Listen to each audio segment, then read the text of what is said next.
incroyable, incroyable.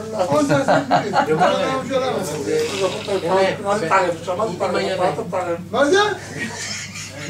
החוצה, אני פה בעלבית פעם במקום, אני אפתח עוד דבר שלי, שתוק. עוד דבר שלך, עוד דבר שלך. אתה לא שובי לה, שתוק. אתה פעם לא שואל, שמעת? אין אף אחד בלך, שמעת? ושאר אחד בלך פה, שמעת את זה?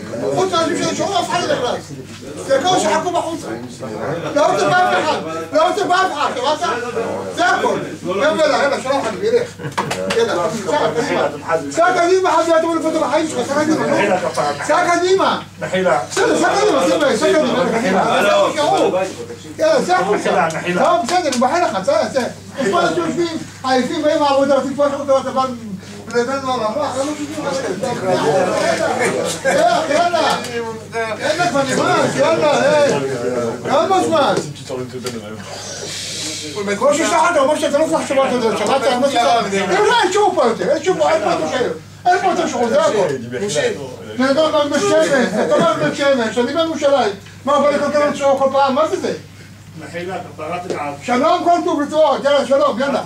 אני לא כועס, אני לא כועס, אני לא כועס, אני לא כועס. אתה צרפת לו בשיעור. הרב בא, הרב הוא צריך לנסוע. אתה יכול לעזור לו? אתה יכול לעזור לו? לא, אתה יכול לעזור לרב? הרב מעשה צריך את זה, אתה יכול לעזור לו? זה בן הרענב, אתה יודע מה זה ביטול תורה? אתה יודע מה זה ביטול תורה? אתה יודע מה אתה עושה לשקוף? אתה יודע מה אתה עושה פה? אתה מבין מה שאתה עושה? זה ביטול תורה, אתה ביטול תורה, אנשים עייפים, באים מהעבודה, רוצים לשמוע תורה, אתה כל פעם בוחד להם, מה זה בוחד להם פה? מה אתה חושב פה זה בבית הלכוי פה? או מה? פה באים לא, נשמע תורה. שהכל נגמר סיפור, אל תבוא לפה יותר, שמעת? אל תבוא לפה יותר, אל תבוא לפה יותר. אם אתה עושה כל פעם משהו, תחכה בחוץ, כולם יוצאים אותי ויבקש מהם צדקה. arrête, que donne pas marine, que donne ma chiotte, donne-moi, ok?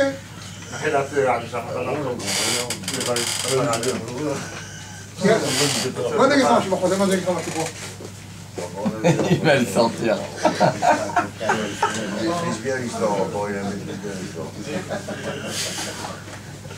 Alors, finis-nous l'histoire. Ouais, vas-y, on peut la terminer, c'est ça? Et c'est ce qu'il a fait cet homme-là. Il a écouté. La semaine prochaine, il va travailler pour Avner.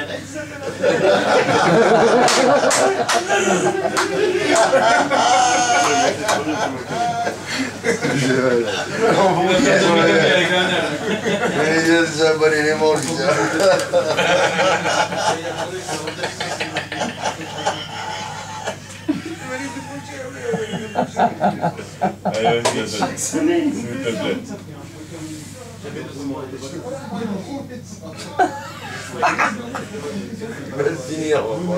Non, mais il faut qu'on change de bureau.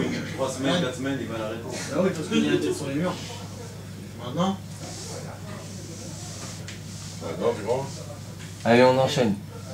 Alors le juif, le jour de Yom Kippour, il s'est dit ce n'est pas pour rien tout ça, je rentre chez moi. Il va chez son beau-père, il attrape sa femme, Goy, et dit écoutez mes amis, mes chéris, je dois partir pour un long beaucoup de temps, j'ai un business très fort à faire. Sa femme lui dit mais pas du tout, tu restes avec moi, tu es mon mari, je t'aime, tu as des enfants, tu restes ici, on n'a pas besoin d'argent. Mon père il est assez riche, tu n'as pas besoin d'argent. Il dit écoute, je suis obligé, je peux pas, je suis obligé. Il dit non, tu peux pas me faire ça, elle commence à pleurer, pas du tout, ne me fais pas ça.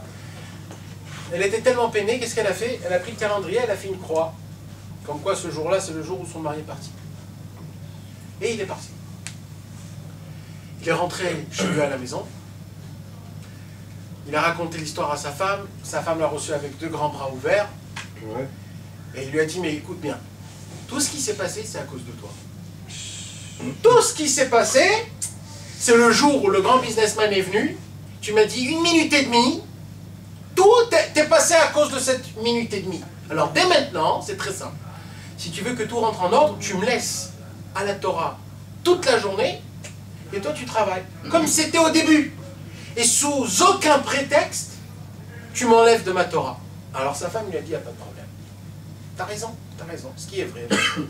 Et voilà, qu'il a commencé à faire tchouva, tout est rentré en ordre, il a passé toute sa journée à étudier la Torah, etc., etc. Et mes amis, sa femme à Pétersbourg, la Goy. Un beau jour, elle voit le calendrier, et elle voit la croix qu'elle a fait il y a 1 an. Elle a dit, purée, il y a 1 an pile, mon mari est parti. Mais où il est, mon mari? Ça fait 1 an. Elle commence à pleurer. Et elle pleure, elle se déchire ses habits. Elle appelle ses 4 enfants, elle dit, papa il est parti, ça fait 1 an, où il est? Où il est? C'était quoi ce jour-là? Kippour. Et elle n'arrivait pas à se retenir. Elle a dit, le seul qui peut m'aider, c'est qui? Le soulard. C'est le soulard. Elle va chez le soulard.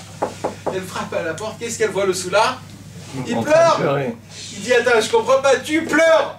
Pourquoi? Toute la journée, on te voit super gay, bien comme il faut. Il dit, si je te dis un secret, tu le dis à personne? Il dit oui. Il dit, ben je suis juif. Aujourd'hui, c'est Kippour, c'est le jour du pardon, je pleure. Il lui dit, et tu sais, c'est quoi, moi, mon problème? Il me dit quoi? Il dit, ben mon mari, ça fait 1 an qu'il est parti. Je sais plus quoi faire. J'ai plus envie de vivre. Le soulard lui dit, si je te dis un secret, tu le dis à personne? Il dit oui. Il dit, ben ton mari, avant qu'il est parti, il est venu chez moi. Et il m'a raconté son histoire. Tu connais son histoire? Il dit non. Et ben, il était déjà marié avec des enfants. Alors il dit, qu'est-ce que je fais là? Alors il dit, maintenant, si tu l'aimes vraiment, tu prends tes bagages et tu vas le chercher. C'est complètement bourré ce soir-là. Bah oui. Mais écoute bien. Elle a dit, t'as raison. Elle a fait ses bagages. Elle est partie. Elle a dit, papa, je dois partir chercher mon mari, ça fait 1 an qu'il est parti, au revoir. Et elle est partie en Ukraine, là où il habitait. Lui, le pauvre, il fait son Yom Kippour comme il faut, etc. Soukot. Après Soukot, qui il voit qui débarque avec les enfants? C'est la femme. Et là, il dit, ouh là, ce qui m'attend. J'ai 2 meufs là, qu'est-ce que je fais? Une c'est des goïms et un c'est des juifs. Lui, comme c'était un homme droit, un homme de Torah, un homme de justice, il est allé tout de suite chez le Rav. Il m'a dit, Rav, j'ai un très très grand problème. Toute mon histoire, je la déroule. Il lui déroule toute son histoire. Le Rav, qui était choqué, mais aussi très érudit en Torah,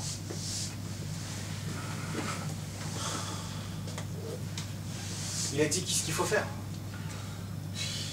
Alors il les a appelés les deux. Il les a fait faire rentrer dans le Beit Din. Et il a dit, voilà, c'est ça ce qui se passe. Qu'est-ce qu'il faut faire? Alors, la juive, elle a commencé à rouspéter. Elle a commencé à dire des choses, et à l'insulter, et à la faire truc, et de faire des hontes, et elle a commencé à mettre le doigt sur son mari, etc., etc. La Goy, elle a dit, écoute Rav, moi j'ai vécu avec cet homme-là, je ne savais pas que c'était un juif, mais c'était un homme droit, j'ai jamais vu un homme droit comme lui. Alors, qui veuille ou qui veuille pas, d'abord moi je veux devenir juif. Moi et mes enfants, on veut devenir des juifs. Mais après qu'on va devenir des juifs, s'il voudra qu'il me reprend. Mais moi je m'en fous s'il me reprend pas. En tout cas, moi j'y tiens à lui, par l'eau et par le feu. Moi c'est mon mari pour moi. Moi je veux complètement que... Et le Rav, il s'est assis longuement sur ce problème-là. Et il a dit, tu dois te divorcer de ta femme juive et tu dois te marier avec ta goy qui va devenir juive. Car ta vraie femme, c'est elle. Parce que elle, ta femme juive, elle t'a fait sortir de la Torah pour le travail. Mais elle, la goy, elle t'a pris du travail et elle t'a remis dans la Torah. Parce que c'est grâce à elle que tu es reparti étudier. Donc, de ta femme juive, tu te divorces, mais de la goy qui va devenir juive, tu te maries avec elle. Et c'est ce qui s'est passé. Non, c'est pas vrai que c'est un Mais le Rav, il était érudit, c'est pour ça que je raconte cette histoire, c'est pour ça. Parce que le Rav a vu le sentiment juif. Il a dit, elle qui est juive, elle n'a pas le sentiment de... Oui, mais c'est un Rav, il sait mieux que nous deux. C'est ce qu'il fait. C'est plus qu'un Rav, c'est un voyant, tu comprends? Donc lui, il a vu tout ce qu'on a étudié ce soir. Il y a des matzavim où il faut faire ça. Il a vu dans le ciel que son zivouk, c'était elle et pas elle. Pourquoi? Pour ça, parce qu'elle avait un sentiment. Elle avait ce qu'elle n'avait pas, c'est le sentiment juif. Tu comprends? C'est pour ça que je raconte cette histoire, c'est parce que le sentiment était fort. Mais mes amis, ce qui se passe, c'est qu'un an passe, et l'archimilliardaire, il voit le calendrier de sa femme, que ça fait 1 an qu'il est parti, de sa fille, et ça fait 2 ans que son gendre est parti. Et là, il tombe en sanglots. Il va voir le soulard. Qui on va voir quand on tombe en sanglots? Le soulard. Il va frapper le soulard à Yom Kippour. Et qu'est-ce qu'il le voit, le soulard, en train de pleurer? Ah ouais, tu veux savoir un secret? Il lui dit, je peux te dire un secret? C'est plus un secret du tout, tout le monde est au courant. C'est un soulard, c'est un soulard. Les souls, pour eux, tous c'est un secret. Tous un secret. Je vais dire un secret, je t'adore, je t'adore, je t'adore. Il écrit comme des fous. Ouais. Lui, de base, hein. Alors il lui dit, écoute, j'ai un conseil à te donner. Le soulard, il dit le truc. Il lui dit, si t'es sincère et t'adores ton gendre et ta fille, Fais tes bagages avec fais tes bagages et va la rencontrer. Alors il a dit, t'as raison. Le soulard a dit, je peux te poser une petite question? Il dit, oui. Il dit, si tu vas tout vendre et tu vas tout jeter, tu vas devenir juif pour ta fille et pour ton gendre, donc moi j'ai plus de travail, puisque toi tu m'as engagé, donc je peux venir avec toi? Il lui dit, bien sûr. Ah, il s'aimait bien le clochard. Ouais. Et cet homme-là, il a tout vendu, toutes ses richesses, toutes ses terres, tout. Il a pris ses bagages avec le soulard et ils sont partis à la recherche. Dans le chemin, le soulard est mort. Et c'est là où on l'a enterré, là où le Baal Shem Tov, il s'assoit devant ses élèves en racontant son histoire. Et ce qui s'est passé, c'est que l'archimilliardaire est devenu juif, bien sûr. C'est devenu quelqu'un d'important, c'est devenu... Tout est bien rangé. Et là, le Baal Shem Tov, il dit, imaginez-vous ce soulard. Combien d'âmes il a ramené à Dieu? Combien de paix il a fait dans ce monde-ci? Et tout ça en étant un soulard. Est-ce que ça ne vaut pas qu'on fait un lechaim pour ce soul? Se saouler. Non, et là, le Baal Shem Tov, il a versé un peu de... Mashke. Mashke.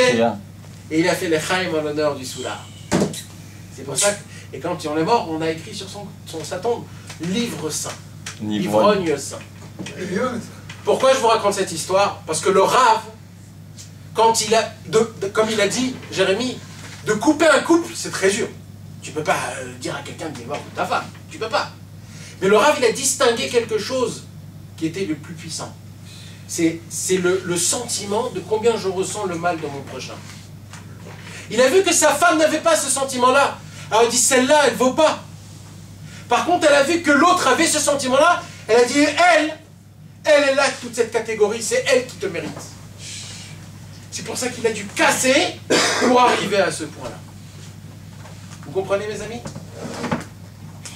Baruch Adonai Leolam, Amen, Amen, Rabbi Hanan ben Akashia Omer, רצה הקדוש ברוך הוא לזכות את ישראל, לפיכך יתפלל תורה ומצוות שנאמר, אדוני חפץ למען צדקו יגדיל תורה ויאדיר יתגדל ויתקדש שמי רבה, ועל מה דברה חירותי וימליך מלכותי ויצמח פורקנה ויקרב משיחי, וחייכון ויומכון וחי דחוג את ישראל בעגלה ובזמן קריב ואמרו אמן, ושומע ואומר ועמד ויגל רב משתבר ויתבר ויתרומה ויתנסה ויתזר ויתעלה ויתעלל שמי דקודשה וריחו, אלא מן כל ברכת אשרת תשבחת ונחמת אמירן בעל מה ואמרו אמן, על ישראל ועל רבנן ועל תלמידון ועל כל תלמידי תלמידון ועל ברייתא קדישתא דיבת רעדן ודי בכל אתה ואתה